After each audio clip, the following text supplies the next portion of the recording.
ನಮ್ಮ ದೈನಂದಿನ ಜೀವನದಲ್ಲಿ ನಾವೆಲ್ಲರೂ ಆ, ಒಂದು ರೀತಿಯ ಸ್ಪಷ್ಟತೆಯನ್ನ ಹುಡುಕ್ತಾ ಇರ್ತೀವಿ ಅನ್ಸುತ್ತೆ. ಹೌದು, ಖಂಡಿತ. ಅಂದ್ರೆ ಎಲ್ಲವೂ ಕಪ್ಪು ಅಥವಾ ಬಿಳುಪು ಅನ್ನೋ ಹಾಗೆ ನಿಖರವಾಗಿರಬೇಕು ಅಂತ. ಉದಾಹರಣೆಗೆ ಆ, ಹ್ಮ್ ಒಂದು ವೈದ್ಯಕೀಯ ರೋಗ ನಿರ್ಣಯ ತಗೊಳ್ಳಿ. ಹ್ಮ್ ಕೈಗೆ ಪೆಟ್ಟಾದಾಗ ಎಕ್ಸ್ರೇ ತೆಗ್ಸಿದ್ರೆ ವೈದ್ಯರು ಆ ಫಿಲ್ಮನ್ನ ಬೆಳಕಿಗೆ ಹಿಡಿದು ಅದೇ ಬೆಳಕಿಗೆ ಹಿಡಿದು ಆ ಬಿಳಿ ಗೆರೆಯನ್ನ ತೋರಿಸಿ, ನೋಡಿ ಇಲ್ಲಿದೆ ಸಮಸ್ಯೆ, ಮೂಳೆ ಇಲ್ಲಿ ಮುರಿದಿದೆ ಅಂತ ಕರಾರುವಾಗಿ ಹೇಳ್ತಾರೆ. ಹೌದು, ಅದು ನಮ್ಗೆ ತಕ್ಷಣ ಅರ್ಥ ಆಗಿಬಿಡುತ್ತೆ. ಆ ಸ್ಪಷ್ಟತೆ ಒಂದು ರೀತಿಯ ನೆಮ್ಮದಿ ಕೊಡುತ್ತೆ ಅಲ್ವಾ? ಖಂಡಿತವಾಗಿಯೂ ಮನುಷ್ಯನ ಮನಸ್ಸಿಗೆ ಆ ಎಲ್ಲವನ್ನೂ ಹೀಗೆ ವರ್ಗೀಕರಿಸೋಕೆ, ಕಣ್ಣಿಗೆ ಕಾಣುವಂತೆ ಇಡೋಕೆ ಇಷ್ಟ. ಇದು ಸರಿ, ಇದು ತಪ್ಪು, ಅಂದ್ರೆ ಇದು ಒಳ್ಳೆಯದು, ಇದು ಕೆಟ್ಟದ್ದು ಅಂತ ವಿಂಗಡಿಸುವುದು ಸುಲಭ ಅಲ್ವಾ? ಆ ಎಕ್ಸ್ರೇ ಯಂತ್ರದಂತೆ ಎಲ್ಲದಕ್ಕೂ ಒಂದು ಸ್ಪಷ್ಟವಾದ ಉತ್ತರ ಸಿಕ್ಬಿಟ್ರೆ ಬದುಕು ಎಷ್ಟು ಸರಳವಾಗಿರ್ತಿತ್ತು. ಅದೇ ತುಂಬಾ ಸರಳವಾಗಿರ್ತಿತ್ತು. ಹೌದು. ಆದರೆ ನಾವು ಮನುಷ್ಯನ ಮನೋವಿಜ್ಞಾನ, ಆಳವಾದ ಇತಿಹಾಸ, ಮಾನವನ ಆಂತರಿಕ ನೋವುಗಳು ಮತ್ತು ಮುಖ್ಯವಾಗಿ ಎಲ್ಲವನ್ನೂ ನಮ್ಮ ನಿಯಂತ್ರಣದಲ್ಲಿ ಅಂದರೆ ಕಂಟ್ರೋಲ್ನಲ್ಲಿ ಇಟ್ಕೊಳ್ಳಬೇಕು ಅನ್ನೋ ಮನುಷ್ಯನ ಗೀಳಿನ ಬಗ್ಗೆ ಮಾತಾಡೋಕ್ಕೆ ಶುರು ಮಾಡಿದಾಗ ಆ ಎಕ್ಸ್ರೇ ಯಂತ್ರ ಕೆಲಸ ಮಾಡಲ್ಲ. ನಿಜ, ಅಲ್ಲಿನ ದೃಶ್ಯ ಸಂಪೂರ್ಣವಾಗಿ ಅಸ್ಪಷ್ಟವಾಗತ್ತೆ. ಹೌದು, ಬಣ್ಣಗಳು ಬೆರೆತು ಹೋಗ್ತವೆ. ಇಂದಿನ ಈ ಆಳವಾದ ವಿಶ್ಲೇಷಣೆಯಲ್ಲಿ ಎಲ್ಲರಿಗೂ ಸ್ವಾಗತ. ನಾವು ಇತಿಹಾಸ, ದೇವತಾಶಾಸ್ತ್ರ ಮತ್ತು ಮಾನವ ಮನೋವಿಜ್ಞಾನದ ಅತ್ಯಂತ ಕುತೂಹಲಕಾರಿ ಸಂಗಮವೊಂದರ ಒಳಹುಕ್ಕು ನೋಡ್ಲಿದ್ದೇವೆ. ಇದು ನಿಜಕ್ಕೂ ಸಂಕೀರ್ಣವಾದ ವಿಷಯ. ಬನ್ನಿ, ಇಂದಿನ ವಿಷಯವನ್ನು ಬಿಡಿಸಿ ನೋಡೋಣ. ನಾವು ಯಾವ ಮೂಲಗಳನ್ನು ನೋಡ್ತಾ ಇದ್ದೀವಿ ಅಂತ ಹೇಳಿ.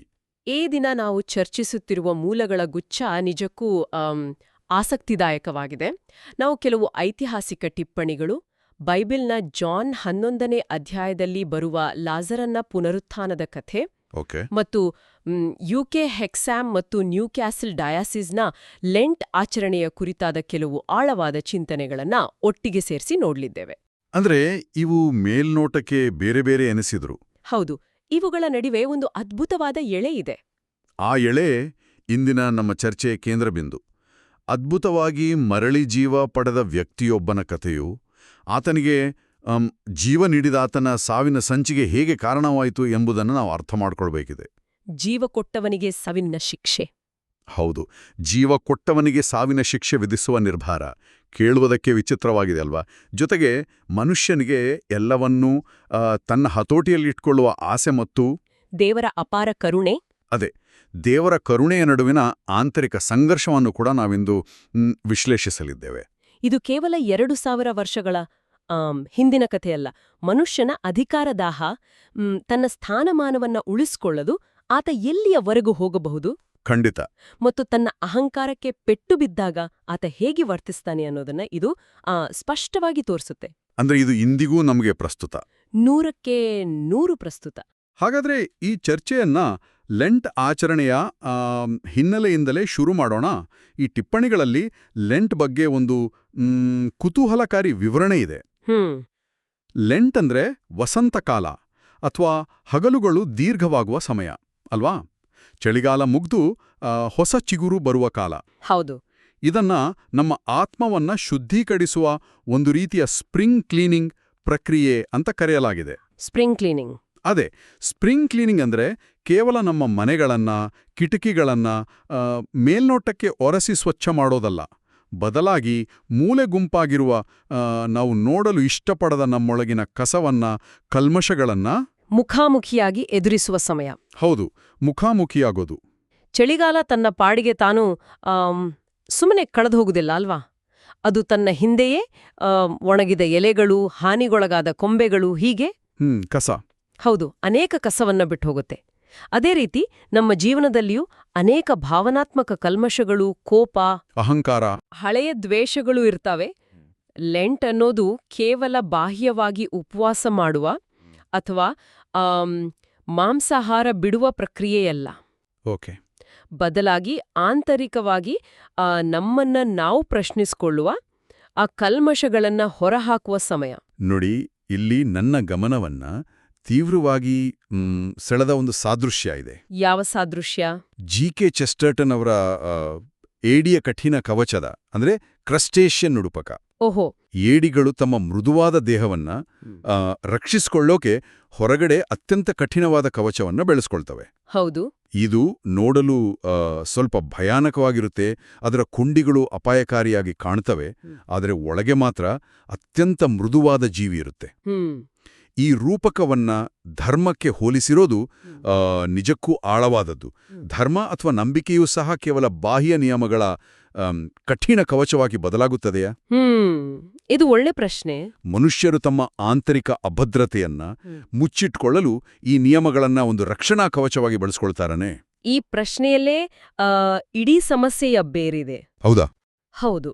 ಮನುಷ್ಯರು ತಮ್ಮ ಅಹಂಕಾರವನ್ನ ರಕ್ಷಿಸಿಕೊಳ್ಳಲು ಮತ್ತು ಇತರರನ್ನ ನಿಯಂತ್ರಿಸಲು ಧಾರ್ಮಿಕ ಮತ್ತು ಸಾಮಾಜಿಕ ನಿಯಮಗಳನ್ನ ಹೇಗೆ ಬಳಸ್ತಾರೆ ಎಂಬುದನ್ನ ಈ ಮೂಲಗಳು ಎತ್ತಿ ತೋರಿಸ್ತವೆ.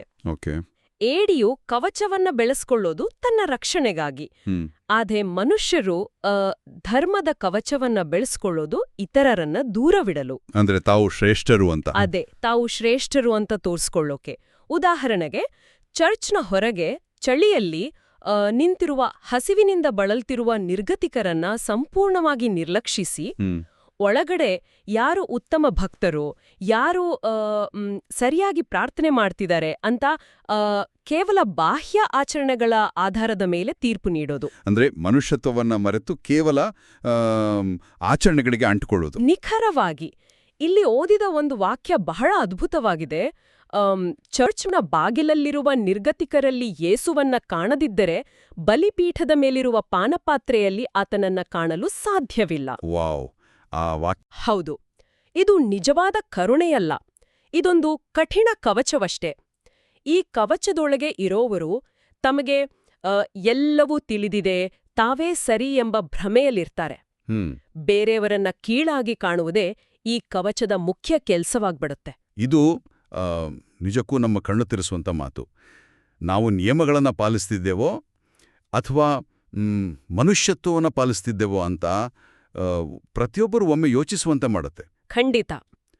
ಸರಿ, ಈಗ ಮನುಷ್ಯನ ಈ ಕಠಿಣ ನಿಯಂತ್ರಣದ ಮನಸ್ಥಿತಿಯನ್ನ ಆ ಏಡಿಯ ಕವಚವನ್ನು ಸಂಪೂರ್ಣವಾಗಿ ಅಲುಗಾಡಿಸಿದ, ಒಡೆದು ಹಾಕಿದ ಒಂದು ಐತಿಹಾಸಿಕ ಘಟನೆ ಕಡೆಗೆ ಹೋಗೋಣ. ಲಾಜರನ ಪುನರುತ್ಥಾನ. ಅದೇ, ಲಾಜರನ ಪುನರುತ್ಥಾನ. ಇಲ್ಲಿಂದ ಕಥೆ ಸಂಪೂರ್ಣ ಹೊಸ ತಿರುವು ಪಡೆಯುತ್ತೆ. ಲಾಜರನ ಘಟನೆಯ ಐತಿಹಾಸಿಕ ಹಿನ್ನೆಲೆಯನ್ನ ನಾವು ಸರಿಯಾಗಿ ಅರ್ಥ ಮಾಡ್ಕೊಳ್ದೆ ಹೋದ್ರೆ ಅದರ ತೀವ್ರತೆ ನಮ್ಗೆ ತಿಳಿಯೋದಿಲ್ಲ. ಆ ಕಾಲದಲ್ಲಿ, ಅದರಲ್ಲೂ ಮಧ್ಯಪ್ರಾಚ್ಯದಂತಹ ಬಿಸಿಲಿನ ವಾತಾವರಣದಲ್ಲಿ ಶವ ಸಂಸ್ಕಾರದ ಪ್ರಕ್ರಿಯೆ ಭಿನ್ನವಾಗಿತ್ತು. ಹೇಗೆ? ಶವಗಳನ್ನ ಗುಹೆಗಳಲ್ಲಿ ಇಟ್ಟು ದೊಡ್ಡ ಕಲ್ಲನ್ನ ಉರುಳಿಸಿ ಮುಚ್ಚಲಾಗುತ್ತಿತ್ತು. ಲಾಜರನ್ನು ಸತ್ತು 4 ದಿನಗಳಾಗಿದ್ದುವು. ಒಂದು ನಿಮಿಷ, ಇಲ್ಲಿ 4 ದಿನಗಳೇ ಏಕೆ ಅಷ್ಟು ಮುಖ್ಯ? ಅಂದ್ರೆ 3 ದಿನ ಅಥವಾ 5 ದಿನ ಅಂತ ಏಕೆ ಹೇಳಿಲ್ಲ? ಇದರಲ್ಲಿ ಏನಾದರೂ ವೈಜ್ಞಾನಿಕ ಅಥವಾ ಧಾರ್ಮಿಕ ಕಾರಣ ಇದೆಯಾ? ಅತ್ಯುತ್ತಮ ಪ್ರಶ್ನೆ. ಆ ಕಾಲದ ಯಹೂದಿ ನಂಬಿಕೆಯ ಪ್ರಕಾರ ಮರಣದ ನಂತರ ಮೊದಲ 3 ದಿನಗಳ ಕಾಲ ಆತ್ಮವು ದೇಹದ ಸುತ್ತಲೂ ಸುಳಿದಾಡುತ್ತಿರುತ್ತದೆ ಮತ್ತು ಆ ವ್ಯಕ್ತಿ ಮತ್ತೆ ಬದುಕಿ ಬರಬಹುದು ಎಂಬ ಒಂದು ಆಶಾಭಾವನೆ ಇರ್ತಿತ್ತು. ಅಂದ್ರೆ 3 ದಿನ ಕಾಯ್ತಾ ಇದ್ರು. ಹೌದು. ಆದ್ರೆ 4ನೇ ದಿನಕ್ಕೆ ಕಾಲಿಕ್ರೆ ವೈಜ್ಞಾನಿಕವಾಗಿ ದೇಹವು ಕೊಳೆಯಲು ಪ್ರಾರಂಭವಾಗಿತ್ತು ಅಂತ ಅರ್ಥ. ಬಿಸಿಲಿನ ವಾತಾವರಣದಲ್ಲಿ 4 ದಿನಗಳ ನಂತರ ದೇಹದಿಂದ ವಾಸನೆ ಬರಲು ಶುರುವಾಗುತ್ತೆ. ಇದರರ್ಥ ಏನು ಗೊತ್ತಾ? ಸಾವು ಖಚಿತವಾಗಿತ್ತು ಅಂತ. ಹೌದು. ಆ ಸಾವು 100ಕ್ಕೆ 100 ಖಚಿತವಾಗಿತ್ತು. ಆ ಸಮಯದಲ್ಲಿ ಯಾವುದೇ ರೀತಿಯ ಮ್ಯಾಜಿಕ್, ತಂತ್ರಗಾರಿಕೆ ಅಥವಾ ಆತ ಕೋಮಾದಲ್ಲಿದ್ದ, ಈಗ ಎಚ್ಚರವಾದ ಎಂಬಂತಹ ಮೋಸ ಮಾಡಲು ಸಾಧ್ಯವೇ ಇರಲಿಲ್ಲ. ಖಂಡಿತ. ಯಹೂದಿ ಸಂಪ್ರದಾಯದ ಪ್ರಕಾರ ಮರಣದ ನಂತರ 1 ವರ್ಷದ ಬಳಿಕ ಮೂಳೆಗಳನ್ನ ತೆಗೆದು ಸಣ್ಣ ಪೆಟ್ಟಿಗೆಯಲ್ಲಿ, ಅಂದ್ರೆ ಆಸುವರಿಯಲ್ಲಿ ಇಡಲಾಗ್ತಿತ್ತು. ಆದ್ರಿಂದ 4 ದಿನಗಳ ನಂತರ ಎಂದರೆ ಎಲ್ಲ ಆಸೆಗಳು ಕಮರಿ ಹೋಗಿದ್ವು, ಸಾವು ಅಂತಿಮವಾಗಿತ್ತು. ಅರ್ಥ ಆಯಿತು. ಸಾವು ಖಚಿತವಾಗಿತ್ತು ಎಂಬುದನ್ನ ಸಾಬೀತುಪಡಿಸಲು ಆ 4 ದಿನಗಳ ಕಾಯುವಿಕೆ ಇತ್ತು. ಆದರೆ ಇಲ್ಲೇ ನನ್ನದೊಂದು ದೊಡ್ಡ ಪ್ರಶ್ನೆ ಹುಟ್ಕೊಳ್ಳುತ್ತೆ. ಹೇಳಿ. ಯೇಸು ಲಾಜರನನ್ನ ಮತ್ತು ಆತನ ಸಹೋದರಿಯರಾದ ಮೇರಿ ಮತ್ತು ಮಾರ್ಥಾಳನ್ನ ತುಂಬಾ ಪ್ರೀತಿಸುತ್ತಿದ್ದನು. ಅಂತ ಇದೇ ಟಿಪ್ಪಣಿಗಳು ಹೇಳ್ತವೆ. ಹೌದು, ಅವರು ಆಪ್ತ ಸ್ನೇಹಿತರಾಗಿದ್ರು. ಅದೇ, ಅವರು ಯೇಸುವಿನ ಅತ್ಯಂತ ಆಪ್ತ ಸ್ನೇಹಿತರಾಗಿದ್ರು. ಹಾಗಿದ್ರು ಲಾಜರನಿಗೆ ಕಾಯಿಲೆ ಇದೆ ಅಂತ ತಿಳಿದ ತಕ್ಷಣ ಯೇಸು ಅಲ್ಲಿಗೆ ಹೋಗ್ಲಿಲ್ಲ.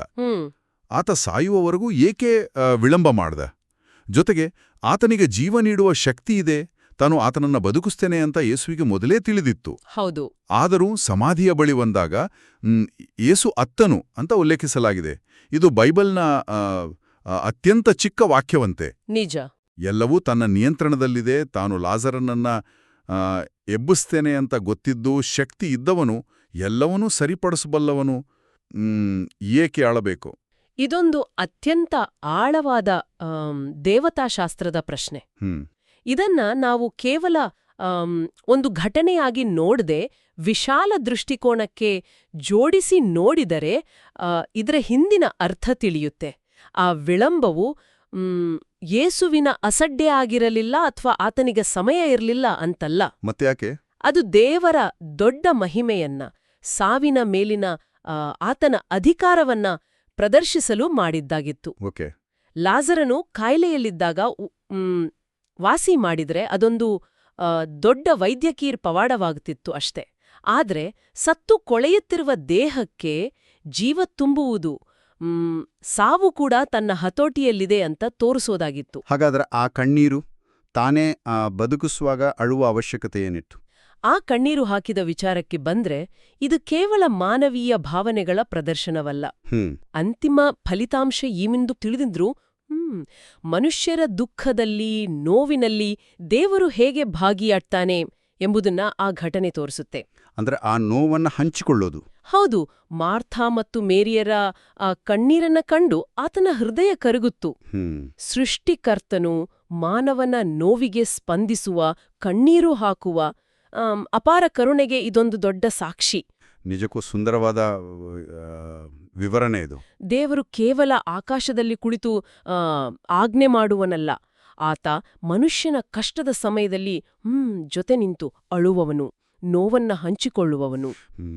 ಕೇವಲ ಪವಾಡ ಮಾಡುವುದು ಮಾತ್ರವಲ್ಲ, ಮನುಷ್ಯನ ಜೊತೆ ನಿಂತು ಆತನ ಭಾವನೆಗಳಿಗೆ ಸ್ಪಂದಿಸುವುದು ಕೂಡ ದೇವರ ಗುಣವೇ ಆಗಿದೆ. ಅಂದ್ರೆ ಕಷ್ಟದ ಸಮಯದಲ್ಲಿ ನಮ್ಮ ಜೊತೆ ನಿಂತು ಸ್ಪಂದಿಸುವ, ನಮ್ಮ ಕಣ್ಣೀರನ್ನ ಅರ್ಥ ಮಾಡಿಕೊಳ್ಳುವ ದೊಡ್ಡ ಗುಣವನ್ನ ಇದು ತೋರಿಸುತ್ತೆ.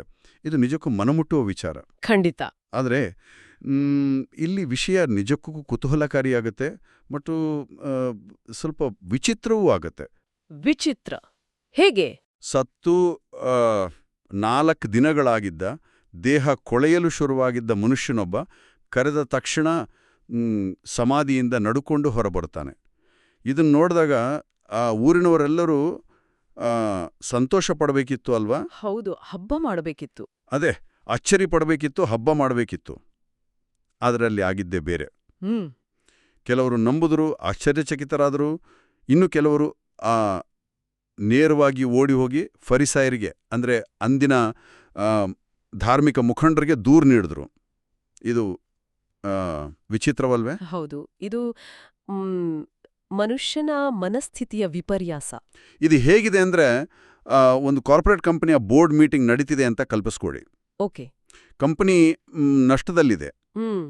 ಆಗ ಒಬ್ಬ ಯುವ ಉದ್ಯೋಗಿ ಒಂದು ಅದ್ಭುತವಾದ ಹೊಸ ತಂತ್ರಜ್ಞಾನವನ್ನ ತರ್ತಾನೆ. ಅದು ಕಂಪನಿಯನ್ನ ರಾತ್ರೋರಾತ್ರಿ ಜಾಗತಿಕ ಮಟ್ಟಕ್ಕೆ ಬೆಳೆಸಬಲ್ಲದು. ಆ ಬೋರ್ಡ್ ಮೀಟಿಂಗ್ನಲ್ಲಿರುವ ಹಳೆಯ ಬಾಸ್ಗಳು ಆ ತಂತ್ರಜ್ಞಾನವನ್ನು ಕಂಡು ಸಂತೋಷ ಪಡೋ ಬದಲು, ಅಯ್ಯೋ ಈ ಹೊಸ ತಂತ್ರಜ್ಞಾನ ಬಂದ್ರೆ ನಮ್ಮ ಹಳೆ ಕುರ್ಚಿಗಳು, ನಮ್ಮ ಅಧಿಕಾರ ಎಲ್ಲಿ ಹೋಗುತ್ತದೆಯೋ ಅಂತ ಹೆದರಿ ಆ ತಂತ್ರಜ್ಞಾನವನ್ನೇ ನಾಶ ಮಾಡಲು, ಆ ಉದ್ಯೋಗಿಯನ್ನೇ ಕೆಲಸದಿಂದ ತೆಗೆಯಲು ಸಂಚು ರೂಪಿಸಿದಂತಿದೆ. ಅತ್ಯಂತ ಸೂಕ್ತವಾದ ಹೋಲಿಕೆ ಇದು. ಹೌದಾ?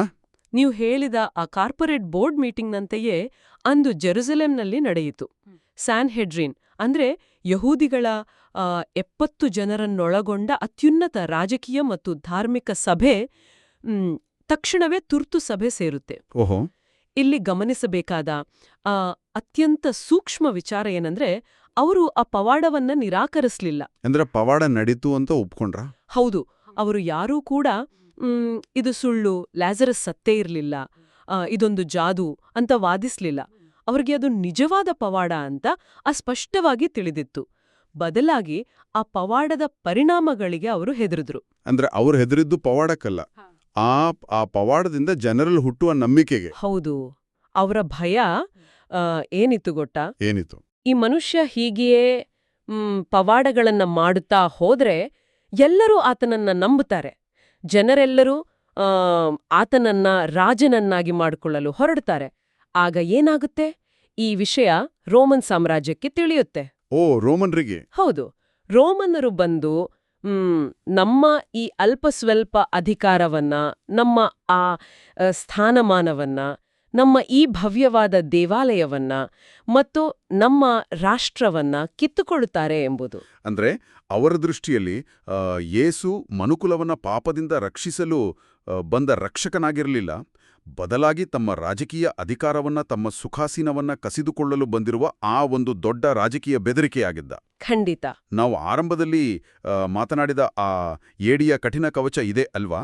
ತಮ್ಮ ಅಧಿಕಾರವನ್ನ ಉಳಿಸಿಕೊಳ್ಳಲು ಅವರು ಎಂತಹ ನಿರ್ಧಾರಕ್ಕೂ ಸಿದ್ಧರಾಗಿದ್ರು. ನಿಖರವಾಗಿ ಅವರ ಉದ್ದೇಶ ದೇವರನ್ನ ಹುಡುಕುವುದಾಗಿರ್ಲಿಲ್ಲ, ತಮ್ಮ ಆಸ್ತಿ, ಅಧಿಕಾರ ಮತ್ತು ಪೀಠವನ್ನ ಉಳಿಸಿಕೊಳ್ಳೋದಾಗಿತ್ತು. ಆ ಕವಚದೊಳಗೆ ಅವರು ಅಷ್ಟು ಭದ್ರವಾಗಿ ಬಂಧಿಯಾಗಿದ್ರು. ಇದರಲ್ಲೊಂದು ದೊಡ್ಡ ಐತಿಹಾಸಿಕ ವ್ಯಂಗ್ಯವಿದೆ, ವಿಪರ್ಯಾಸವಿದೆ. ವ್ಯಂಗ್ಯನ? ಹೇಗೆ? ಅವರು ತಮ್ಮ ರಾಷ್ಟ್ರವನ್ನ ಮತ್ತು ದೇವಾಲಯವನ್ನ ರೋಮನ್ರಿಂದ ಉಳಿಸಿಕೊಳ್ಳಲು ಯೇಸುವನ್ನ ಕೊಲ್ಲುವ ಇಲ್ಲವಾಗಿಸುವ ನಿರ್ಧಾರ ಮಾಡಿದ್ರು. ಯೇಸುವನ್ನ ಕೊಂದ್ರೆ ರೋಮನ್ನರು ನಮ್ಮನ್ನ ಬಿಟ್ಬಿಡ್ತಾರೆ ಅಂತ ಅವರು ಭಾವಿಸಿದ್ರು. ಆದ್ರೆ ಅದೇ ನಿರ್ಧಾರವೇ, ಅದೇ ಹೆಜ್ಜೆಯೇ ಅವರ ಪಾಲಿಗೆ ಮುಳುವಾಯ್ತು. ಅದು ಹೇಗೆ? ಇತಿಹಾಸದ ಪುಟಗಳನ್ನ ತಿರುವಿ ಹಾಕಿದ್ರೆ ಕ್ರಿಸ್ತಶಕ 70ರಲ್ಲಿ ಏನಾಯ್ತು ಅಂತ ನಮಗೆ ತಿಳಿಯತ್ತೆ. ಯೇಸುವನ್ನ ಕೊಂದ ಆ ಕೆಲವೇ ದಶಕಗಳಲ್ಲಿ ಯಹೂದಿಗಳು ರೋಮನ್ನರ ವಿರುದ್ಧ ಬಂಡಾಯ ಎದ್ರು. ಓಕೆ. ಆಗ ಟೈಟಸ್ ಎಂಬ ರೋಮನ್ ಸೇನಾಪತಿಯ ನೇತೃತ್ವದಲ್ಲಿ ರೋಮನ್ ಸೈನ್ಯ ಬಂದು ಜೆರುಸಲೇಂ ನಗರವನ್ನ ಮತ್ತು ಆ ಭವ್ಯವಾದ ದೇವಾಲಯವನ್ನ ಸಂಪೂರ್ಣವಾಗಿ ನಾಶ ಮಾಡಿತು. ವಾವ್, ಸಂಪೂರ್ಣ ನಾಶ. ಹೌದು. ಒಂದೇ ಒಂದು ಕಲ್ಲು ಇನ್ನೊಂದು ಕಲ್ಲಿನ ಮೇಲೆ ನಿಲ್ಲದಂತೆ ನೆಲಸಮ ಮಾಡಿದ್ರು. ಸ್ಯಾನ್ಹೆಡ್ರಿನ್ ಸಭೆ ಏನನ್ನ ತಡೆಯಲು ಹೊರಟಿತ್ತೋ ಅಂತಿಮವಾಗಿ ಅದೇ ಸಂಭವಿಸಿತು. ತಮ್ಮದೇ ನಾಶಕ್ಕೆ ತಾವೇ ಮುನ್ನುಡಿ ಬರೆದಿದ್ರು.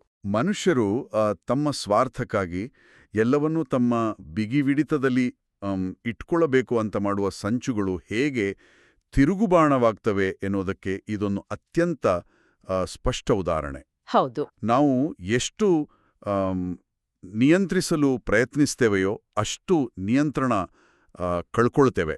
ಖಂಡಿತ. ಆ ಸಭೆಯ ವಿಚಾರಕ್ಕೆ ಬಂದ್ರೆ ಅಲ್ಲಿ ನಡೆದ ಚರ್ಚೆಯಲ್ಲಿ ಪ್ರಧಾನ ಅರ್ಚಕ ಕಾಯಫಾಸ್ ಎಂಬಾತ ಎದ್ದು ನಿಂತು ಒಂದು ಮಾತು ಹೇಳ್ತಾನೆ. ಕಾಯಫಾಸ್ ಆತ, ನೀವು ದಡ್ಡರು, ಇಡೀ ರಾಷ್ಟ್ರ ನಾಶವಾಗುವುದಕ್ಕಿಂತ ಜನರಿಗಾಗಿ ಒಬ್ಬನೇ ಸಾಯೋದು ಒಳಿತು ಅಂತ ನಿಮ್ಗೆ ಅರ್ಥ ಆಗ್ತಿಲ್ಲ ಅಂತಾನೆ. ಹೌದು. ಒಂದು ಕೆಟ್ಟ ರಾಜಕೀಯ ಸಂಚು ಕೇವಲ ತನ್ನ ಕುರ್ಚಿ ಉಳಿಸ್ಕೊಳ್ಳಲು ಆಡಿದ ಮಾತು ಇಡೀ ಮನುಕುಲದ ಇತಿಹಾಸದ ಕೇಂದ್ರಬಿಂದುವಾಗಿದ್ದು ಹೇಗೆ ಅನ್ನೋದು ಆಶ್ಚರ್ಯ ಮೂಡಿಸುತ್ತೆ. ಇದು ಈ ಇಡೀ ಘಟನೆಯ ಅತ್ಯಂತ ಕುತೂಹಲಕಾರಿ ಘಟ್ಟ. ಕಾಯಫಾಸ್ ಆ ಮಾತನ್ನ ಹೇಳಿದ್ದು ಕೇವಲ ರಾಜಕೀಯ ಲಾಭಕ್ಕಾಗಿ. ಅಂದ್ರೆ ಆತನ ಲೆಕ್ಕಾಚಾರ. ಆತನ ಲೆಕ್ಕಾಚಾರ ಬಹಳ ಸರಳವಾಗಿತ್ತು. ಈ ಒಬ್ಬ ಯೇಸುವನ್ನ ಬಲಿಕೊಟ್ಟರೆ ಜನರ ದಂಗೆಯೋಳುವುದಿಲ್ಲ, ರೋಮನ್ನರು ಸಮಾಧಾನಗೊಳ್ತಾರೆ ಮತ್ತು ನಮ್ಮ ಕುರ್ಚಿ ಭದ್ರವಾಗಿರುತ್ತೆ. ಓಹೋ. ಆತ ಯೇಸುವನ್ನ ಒಂದು ರಾಜಕೀಯ ದಾಳವಾಗಿ ಮಾತ್ರ ಬಳಸ್ಕೊಂಡ. ಆದ್ರೆ ಆತ ಅರಿವಿಲ್ಲದೆಯೇ ತನ್ನ ಅಹಂಕಾರದ ಭರದಲ್ಲಿ ಇಡೀ ಮನುಕುಲದ ಇತಿಹಾಸದ ಅತಿದೊಡ್ಡ ಭವಿಷ್ಯವಾಣಿಯನ್ನ ನುಡಿದಿದ್ದ.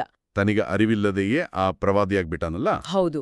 ಯೇಸು ಕೇವಲ ಆ ಯಹೂದಿ ರಾಷ್ಟ್ರಕ್ಕಾಗಿ ಮಾತ್ರವಲ್ಲ, ಬದಲಾಗಿ ಜಗತ್ತಿನ ಎಲ್ಲೆಡೆ ಚೆದರಿ ಹೋಗಿರುವ ದೇವರ ಮಕ್ಕಳನ್ನ ಒಟ್ಟುಗೂಡಿಸಲು ಮತ್ತು ಅವರೆಲ್ಲರ ಪಾಪಗಳ ಬದಲಾಗಿ ತನ್ನ ಪ್ರಾಣವನ್ನ ಅರ್ಪಿಸಲು ಬಂದಿದ್ದ ಎಂಬುದೇ ಆ ಭವಿಷ್ಯವಾಣಿಯಾಗಿತ್ತು. ನಿಜಕ್ಕೂ ಅಚ್ಚರಿ. ಕಾಯಫಾಸನಿಗೆ ತಾನು ಏನು ಹೇಳ್ತಿದ್ದೀನಿ ಎಂಬುದರ ನಿಜವಾದ ಅರ್ಥವೇ ತಿಳಿದಿರಲಿಲ್ಲ.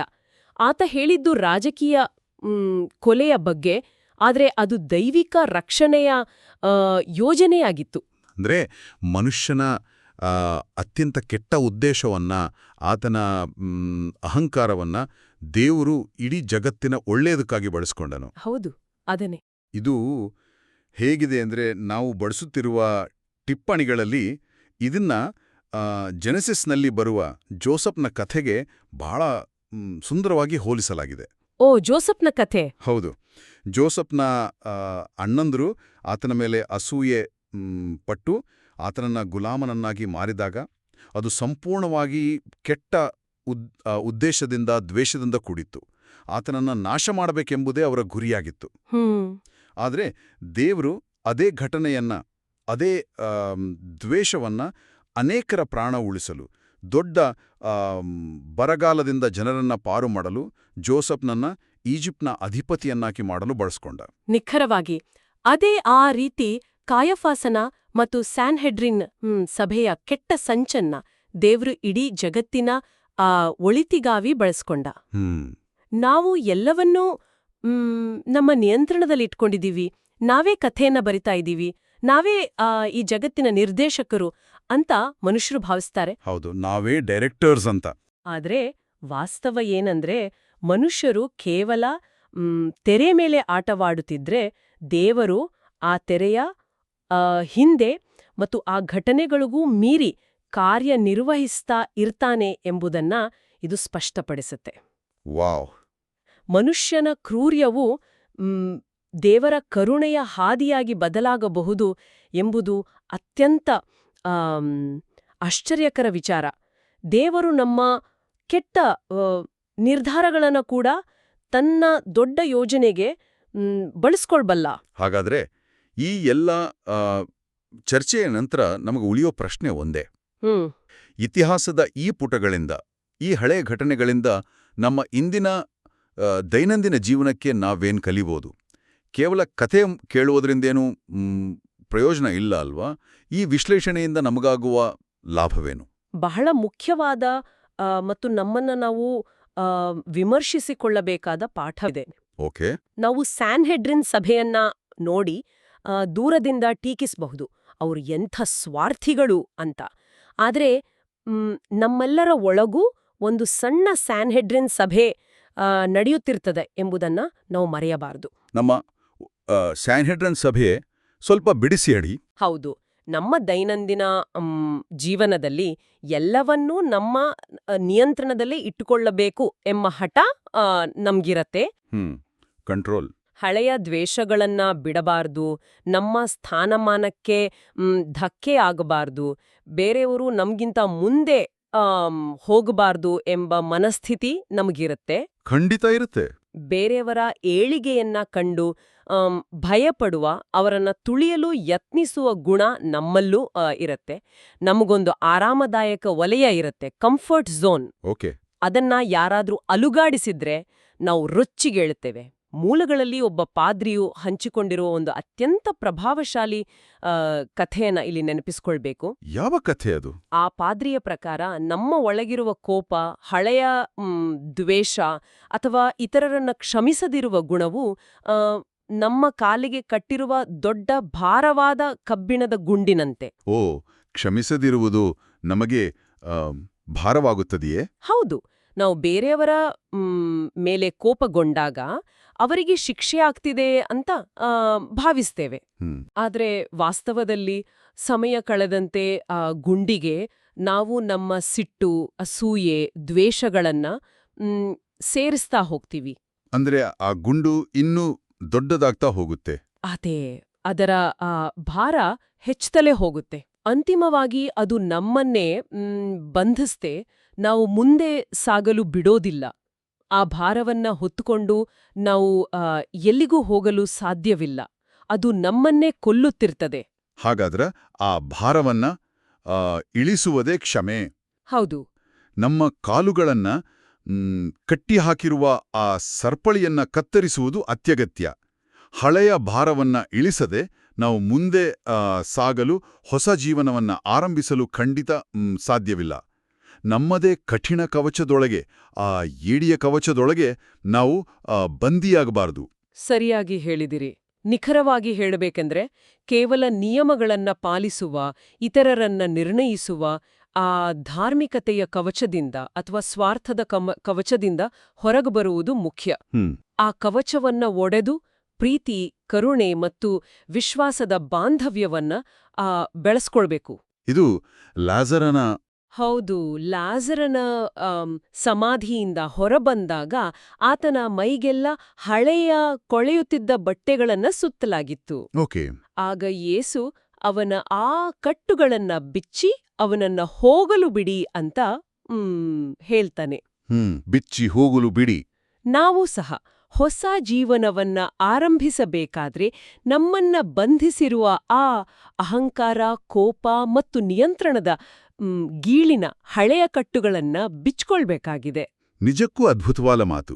ನಮ್ಮ ಆತ್ಮದ ಶುದ್ಧೀಕರಣದಿಂದ, ಅಂದ್ರೆ ಆ ಸ್ಪ್ರಿಂಗ್ ಕ್ಲೀನಿಂಗ್ ಕಲ್ಪನೆಯಿಂದ ಆರಂಭವಾದ ಈ ಸುದೀರ್ಘ ಅಧ್ಯಯನ ಲಾಜರನ ಕಥೆಯಲ್ಲಿ ಅಡಗಿರುವ ದೇವರ ಅಪಾರ ಕರುಣೆ, ಸ್ಯಾನ್ಹೆಡ್ರಿನ ಸಭೆಯ ಅಧಿಕಾರದ ದಾಹ, ಹೌದು, ಹಾಗೂ ಕಾಯಫಾಸನ ಅರಿವಿಲ್ಲದ ಭವಿಷ್ಯವಾಣಿಯ ಮೂಲಕ ಸಾಗಿ ಅಂತಿಮವಾಗಿ ನಮ್ಮೊಳಗಿನ ನಿಯಂತ್ರಣದ ಗೀಳನ್ನ ಬಿಟ್ಟುಬಿಡುವ ಕ್ಷಮೆಯ ಪಾಠದೊಂದಿಗೆ ಮುಕ್ತಾಯವಾಗ್ತಿದೆ. ಇದು ಕೇವಲ ಒಂದು ಧಾರ್ಮಿಕ ಕಥೆಯಲ್ಲ. ಖಂಡಿತ ಅಲ್ಲ. ಇದು ನಮ್ಮೆಲ್ಲರ ಮನಸ್ಥಿತಿಯನ್ನ, ನಮ್ಮ ದೌರ್ಬಲಗಳ ಎತ್ತಿ ತೋರಿಸುವ ಕನ್ನಡಿ. ಹೌದು.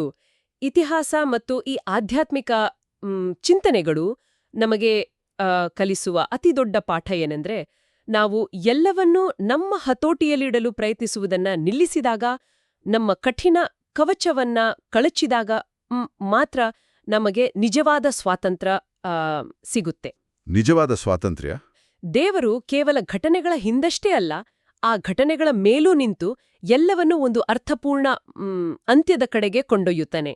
ನಮ್ಮ ಚಿಕ್ಕ ಲೆಕ್ಕಾಚಾರಗಳನ್ನ, ನಮ್ಮ ರಾಜಕೀಯ ಸಂಚುಗಳನ್ನ ಮೀರಿ ಒಂದು ದೊಡ್ಡ ಯೋಜನೆ ಯಾವಾಗ್ಲೂ ಇರ್ತದೆ ಎಂಬುದನ್ನ ಇದು ಸ್ಪಷ್ಟವಾಗಿ ತೋರಿಸುತ್ತೆ. ಈ ಆಳವಾದ ಚರ್ಚೆಯನ್ನು ಮುಕ್ತಾಯಗೊಳಿಸುವ ಮುನ್ನ ನಾವೆಲ್ಲರೂ ಒಂದು ವಿಚಾರವನ್ನ ಗಂಭೀರವಾಗಿ ಯೋಚಿಸಬೇಕಿದೆ. ಆರಂಭದಲ್ಲಿ ನಾವು ವೈದ್ಯಕೀಯ ರೋಗ ನಿರ್ಣಯದ ಎಕ್ಸ್ರೇ ಯಂತ್ರದ ಬಗ್ಗೆ ಮಾತಾಡಿದ್ವಿ. ಹೌದು. ಜೀವನದಲ್ಲಿ ಎಲ್ಲವೂ ಎಕ್ಸ್ರೇ ಫಿಲ್ಮ್ನಂತೆ ಕಣ್ಣಿಗೆ ಕಾಣುವಂತೆ ಸ್ಪಷ್ಟವಾಗಿರಬೇಕು, ನಮ್ಮ ನಿಯಂತ್ರಣದಲ್ಲಿರಬೇಕು ಎಂಬುದು ನಮ್ಮ ಬಯಕೆ. ಆದರೆ ಸ್ಯಾನ್ಹೆಡ್ರಿನ್ ಸಭೆಯು ತಮ್ಮ ಆ ಅಧಿಕಾರ ಉಳಿಸಿಕೊಳ್ಳಲು, ಎಲ್ಲವನ್ನೂ ತಮ್ಮ ಬಿಗಿ ನಿಯಂತ್ರಣದಲ್ಲಿಡಲು ಮಾಡಿದ ಸಂಚೆ ಅಂತಿಮವಾಗಿ ಅವರ ನಾಶಕ್ಕೆ ಕಾರಣವಾಯಿತು. ನಿಜ. ಅದೇ ರೀತಿ ನಮ್ಮ ಜೀವನದಲ್ಲೂ ನಾವೇ ರೂಪಿಸಿಕೊಂಡಿರುವ ಆ ಯಾವುದೋ ಒಂದು ಪರಿಪೂರ್ಣ ಯೋಜನೆ ಅಥವಾ ನಮ್ಮ ಹತೋಟಿಯ ಗೀಳು ನಮ್ಮನ್ನೇ ಬಂಧಿಸಿಟ್ಟಿರಬಹುದೇ? ಒಳ್ಳೆ ಪ್ರಶ್ನೆ. ಎಲ್ಲವೂ ನಮ್ಮ ಅಂದುಕೊಂಡಂತೆಯೇ ಆಗಬೇಕು ಎಂಬ ಆ ಹಠವೇ ನಮ್ಮ ಪ್ರಗತಿಯನ್ನ, ನಮ್ಮ ನೆಮ್ಮದಿಯನ್ನ ತಡೆಯುತ್ತಿರಬಹುದೇ? ಇದು ನಮ್ಮೆಲ್ಲರಿಗೂ ಕಾಡುವ ಪ್ರಶ್ನೆ. ಖಂಡಿತ. ಹಾಗಿದ್ರೆ ನಮ್ಮೊಳಗಿನ ಹೊಸ ಬೆಳವಣಿಗೆಯೊಂದು ಹುಟ್ಟಿಕೊಳ್ಳಲು, ಹೊಸ ಚಿಗುರು ಒಡೆಯಲು, ನಮ್ಮ ದಾರಿ ಮುಚ್ಚಿ ನಿಂತಿರುವ, ನಮ್ಮ ಅಭಿವೃದ್ಧಿಗೆ ಅಡ್ಡಿಯಾಗಿರುವ ಆ ಯಾವ ಕಲ್ಲನ್ನ ನಾವೆಲ್ಲರೂ ಇಂದು ಉರುಳಿಸಿ ತೆಗೆಯಬೇಕಾಗಿದೆ? ಆಲೋಚಿಸಿ.